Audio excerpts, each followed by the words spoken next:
Good morning, Million, and thank you very much for joining the Mint today to talk about food sovereignty in Africa. Thank you very much for having me. Brilliant. Well, I thought it'd be really good to start to learn about the origins of the food sovereignty movement in Africa. What sort of spurred it? What got it all going in the beginning? Yeah, uh, I think we started it in 2008, the conceptualization of the Alliance for Food Sovereignty in Africa. I think by 2006, there was another initiative by Bill Gates and Rockefeller Foundations and a host of other actors, and they started the Alliance for Green Revolution in Africa. And in 2007, there was a meeting at a place called Nieleni in Mali. And there, the Lavia Campesina and a number of other, um, the later parts of AFSA have gathered and they've come up with the conceptualization of food sovereignty and the six principles. So after that, So some just of us came and yeah, thought of starting AFSA. just was it a sort of reaction to Bill Gates and his sort of multinational green revolution? Were you sort of was it set in a way as an opposition to that his vision? No, no, to be honest, no. We didn't know in some detail about what the initiative was. It's not in existence till later years. They've initiated it, but it formalized itself a bit later on. But we knew that this initiative has started, so the response was needed. But the reason that we started AFSA is because, individually, I was part of the African Biodiversity Network, and there were other networks. Individually, we felt that we are not achieving what we wanted to achieve. So it's better we come together and fill a gap in African food sovereignty policy. So the idea of food sovereignty and the importance of it had been around for some time, had it, in different places in Yeah, Africa. yeah. So Yeah. where did that, what is the history of that sort of demand for food sovereignty more widely then? More widely, I think the history goes back to, in 1980s, before even the creation of the La Via Campesina. But La Via Campesina has formalized and campaigned for it. But it's become much more a global movement after 2007, when they have conceptualized it much better and came up with also with the six principles of food sovereignty. And AFSA it started to be conceptualized in 2008, but we called AFSA in 2009, the Alliance for Food Sovereignty in Africa. So does it sort of track back to sort of post-colonialism and the desire to counter the sort of post-colonial settlement that didn't seem to give food sovereignty to Africa? Is that Yeah, true? I mean, we all come from the post-colonial struggle, but colonialism, as you know, still now, as I speak, Yeah. is still there in different forms. But all the movements that have started AFSA come from the anti-colonial struggle, So yeah, it just comes from that. So what did the mission for food sovereignty look like? I mean, what were you what were you trying to do? What were your strategies uh, on the ground? Now you mean or then? Oh, then, or what have they been? Have they evolved over time? Where did they Yeah, start, I suppose? obviously, everything evolves as time goes on. But that time, even now, we felt that the food system globally is controlled by a few actors. The agricultural inputs, um, distribution of foods, issue around land, around seeds, and whatever is controlled by a few actors. And there is an initiative and a drive to push African agriculture into a direction where it will be dependent by outside actors for survival, you know? Yeah. Since over 80% of African people are farmers, and the economy of Africa is based largely, you know, over 40% of the economy is based largely on agriculture. And since we're observing a change in the food system in the continent, we felt that the food sovereignty framework addresses our question much more than the food security initiative. Why is that then? What do you see the difference between food security and food sovereignty? Food security assumes that, you know, since food is on your table, who controls that food, whether that food is produced respecting the environment, and who controls the food, I mean, agricultural inputs, who controls the economy around foods, whether the food is considered as a commodity or as something people have to eat. It doesn't matter for food security. Right. The later iteration of food security considers some of the issues, but it doesn't consider food is controlled by whom, by how. Right? That's not the worry of food security. Food And food, security, yeah, and food security as a term was more acceptable, was it, in the sort of global international talks? You could talk about food security, but if you talk about food still is. sovereignty, then that is they don't like that. Is that right? Yeah, it still is. Food security is still influential in global parlance. Food sovereignty increasingly is accepted now in Africa. We see increasing a number of governments. I think almost all of the civil society, even at the research centers, you know, it's being accepted now. Food sovereignty. Whether there is an understanding of what food sovereignty means is another question. So what did you try and do to implement food sovereignty? I mean, we had a phrase actually. It reminds me of the Brexit campaign. You know, the term "take back control," and I suppose Yeah. that's what you were sort of trying to do. Uh, take back control of your food and your agriculture. Yep. What were the strategies? What could you do to actually make that real? I think the most important, yeah, I might call it innovation or whatever, is to tie it with agroecology. A kind of production which respects nature, which respects the producers of food, which intersect in that concept with food sovereignty, a type of agriculture which would help you to adapt to the climate crisis that we are having, and a type of agriculture which improves soil, improves the land, you improves the local economy in so many cases. So we focus on agroecology, and for that we innovate so many ways of pushing for agroecology and for food sovereignty, including creating a community of practices around this and improving. We're not romanticizing how African farmers are doing agriculture, but food sovereignty, I mean, agroecology, as you know, is a cutting edge science. So there are so many innovations which can help farmers to improve their agriculture, you know, productivity, health, and nutrition, everything.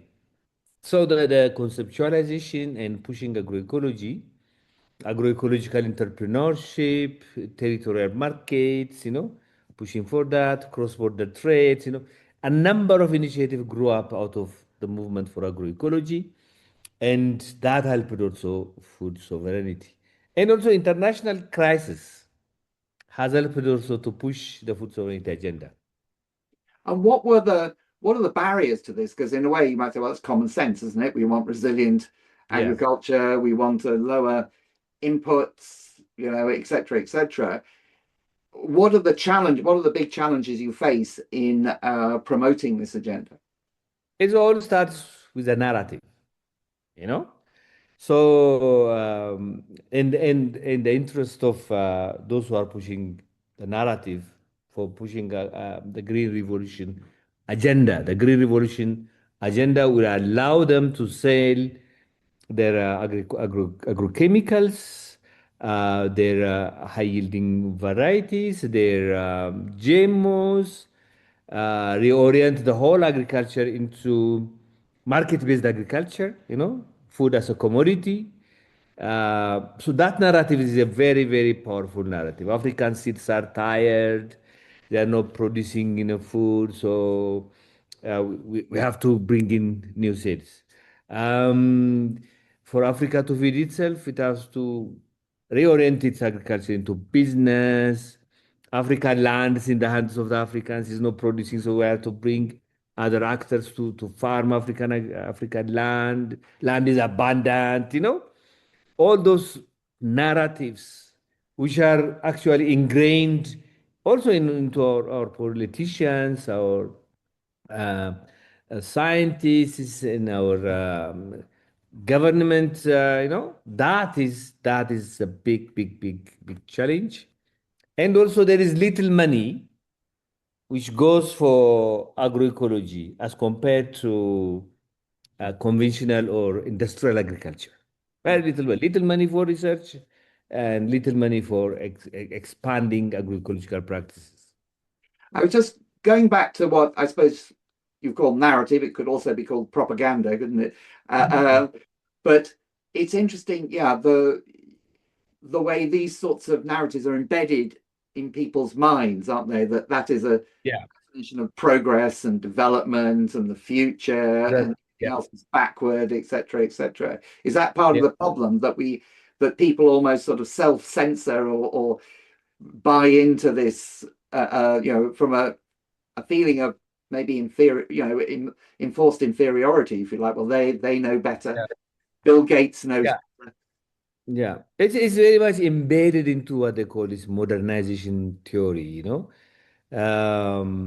which comes from Europe, Yeah, basically, we say that, um, common nations or people grow from where they are, from backwardness to modernity through following economic development, which should result into cultural change, and which should result also in the kind of activity that you do.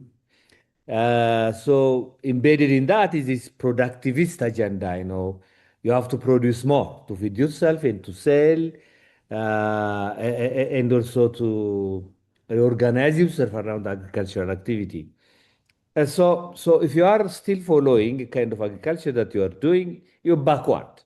yeah. Your land is backward, your seed is backward, the agricultural input that you use is backward, your technology is backward. So you have to bring in all this to produce more. So how do you? Because that's not really a technical question, isn't it? It's a mental. It's a Yeah, sort of. yeah, yeah, How do you counter that? How do you, when people say you're backward, or you go and talk to people about yeah. agroecology, how do you counter that sort of modernist agenda that's so embedded Yeah. in people's heads? I think the most important thing is to look at the global challenge that we have. What is our problem?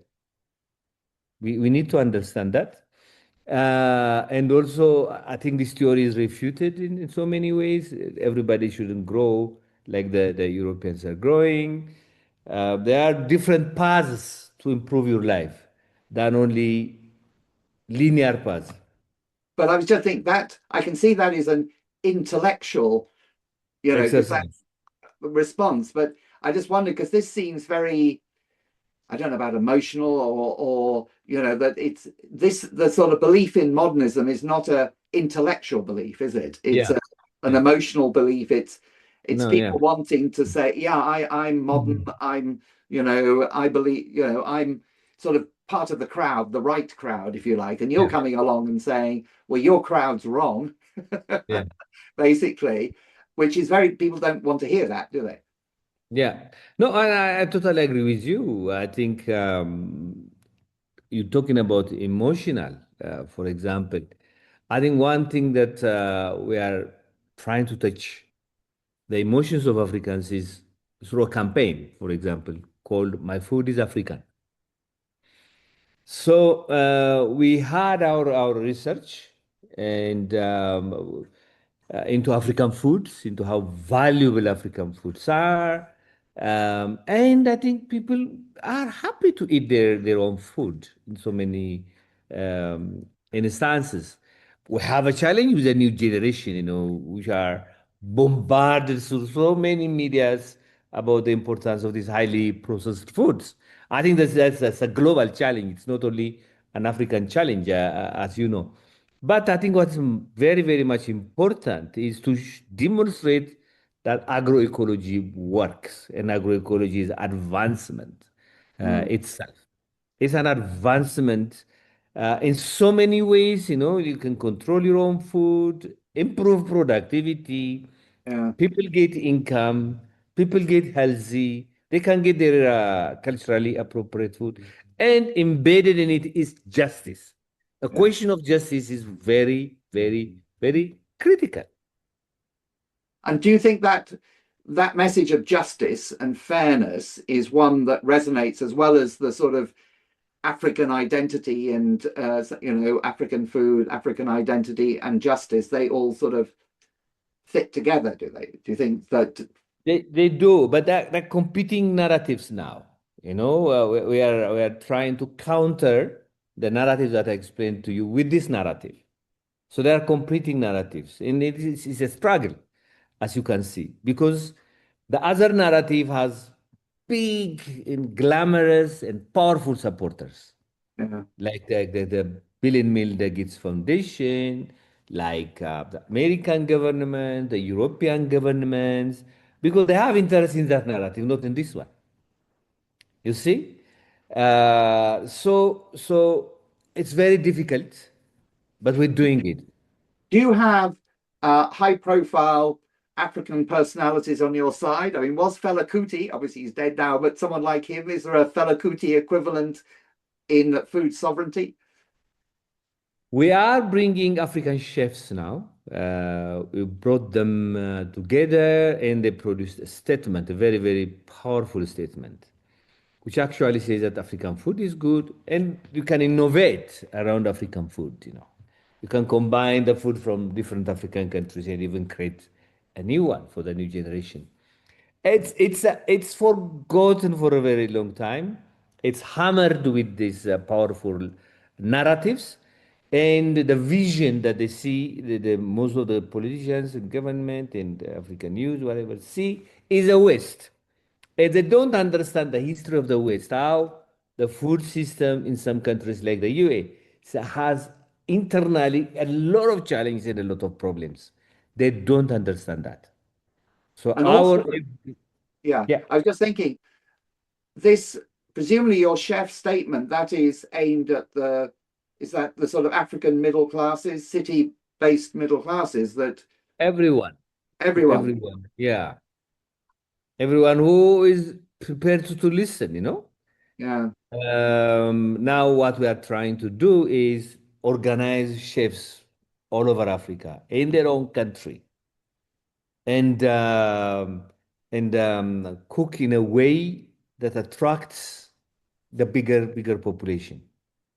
So everywhere we go, what we see is extraordinary. Even in students, if I show you some of the clips that the students in Ghana say about their food, the students in Ethiopia, in Uganda, and whatever, it's incredible. But this needs a lot of work, a lot of resource. Mm. That's where the challenge is, you see. The other side has a lot of resource, a lot of politics.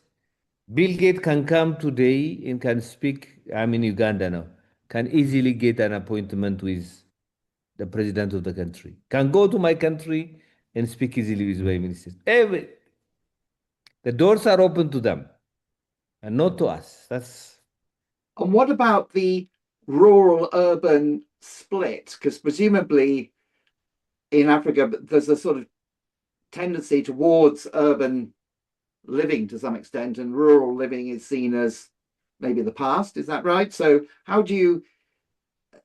That's another sort of layer of the modernity, isn't it? So, and I'm presumably in an urban situation, well, you have less choice over what you're not growing your own food, etc., etc. How do you deal with that dimension?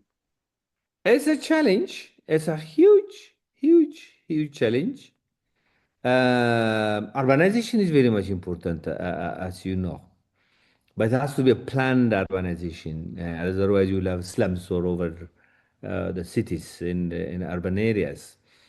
The spirit is there because the level of investment in rural areas as compared to urban areas is very little. And the young generation, instead of staying at the farm, they want to come to urban areas and do other things. By the way, people see this as in one, what do you call it? In a negative sense only. I mean, use coming from rural areas to urban areas, but there is also some benefit to that. I can tell you two benefits. One is that if they stay in rural areas, land will be fragmented, because if a family has 1 acre and has 4 children, the land has to be divided among four. So if some of them go to urban areas, that's fine. And also, mostly children who travel to urban areas send money back to their families. So Right. there's that support or whatever. But in general, it's a big problem. It's a big planning problem. It's a big money problem. And this money is controlled by outside actors also through debt. Ah, The debt issue, you see. so, is there any particular country in Africa? Obviously, Africa is not a country. Good book, Hmm. that. Uh, that is a particular country that is actually the government has taken on board this agenda of food sovereignty and is putting in place policies and so on to promote it. I know the Ethiopian government has done that. And even here, in Uganda, the president is very much a person, for food sovereignty. He eats his own food, his Ugandan food, and encourage the growing of Ugandan food. In Ghana, in the Senegal, there is a movement. Togo, there is a movement. Quite recently, I was interacting also with the Tunisian government representative. I heard that they are very much interested in Southern Africa. Zimbabwe is a good example, and it's springing everywhere. So you think you're feeling optimistic that the agenda is coming up, and is that because of the climate change crisis, the international crisis, that uh, um, food sovereignty is sort of back on the agenda? The biggest shock, two shocks, COVID. During COVID, as you remember, when the rest of the world, in Europe, in the USA, were vaccinating themselves twice or 3 times or whatever, the level of vaccination in Africa was 1.4. It grew up to 4% to some extent. That shows to people that, when push comes to shove, you are on your own. That's one understanding. The second one is a war between Ukraine and Russia. So the cost of fuel, the cost of oil, the cost of artificial fertilizer, and for some countries also the cost of wheat has skyrocketed. So question is, why do we starve while there is war somewhere outside of the continent? So that shocked so many Africans in government, and then suddenly sovereignty became a huge agenda. But as I told you, are they talking about similar kind of sovereignty? Is the question. Well, let's before we move on to that, I also wondered whether the Trump trade tariffs also were a factor. Quite recently, it's recent, yeah, and there's a lot of discussion. What is it? Why should we depend on others? And that pushed Africans to, I mean, they have created already the African Continental Free Trade Area Agreement. There's a lot of initiatives and a lot of policies being organized, set up, to facilitate trade among African countries. Still a long way to go, but there's that. So that it has accelerated that push, finding a solution among ourselves instead of depending on outside. So, taking your point that you said that people have different concepts of sovereignty, which is actually it's a bit like with Brexit, it was take back control, but it was actually take back control of the government in the centre, not take Yeah. back control of the people on the ground. Where Yeah. does, yeah, I suppose, is that the issue that sovereignty is, I want control? Yeah, I mean, food sovereignty for us is through agroecology for us, you Yeah. know. But if you are producing chemicals, but which pollutes the soil in whatever, in your own country, and produce with that, if you produce pesticides, if you produce GMO products, and if you are following also in your own country market-based agriculture, where the focus is not feeding the people, but producing, sending, however you are doing it in your own country, you are harming the environment and harming the people in whatever. So it's not a sovereignty agenda, you see, at the end of the day. So even though you've got a newfound focus on African for the Africans, if you like, that doesn't necessarily always translate into agroecology. Yeah, I mean, what is the goal? The goal for us is healthy, nutritious food produced without harming the environment, culturally appropriate food, and built in it justice, inequities. That is the goal. That was our goal. And the path that we would lead us to that kind of goal for us is agroecology. Otherwise, if you understand food sovereignty as increasing only productivity, then there is a problem. You see, you can increase productivity in so many ways.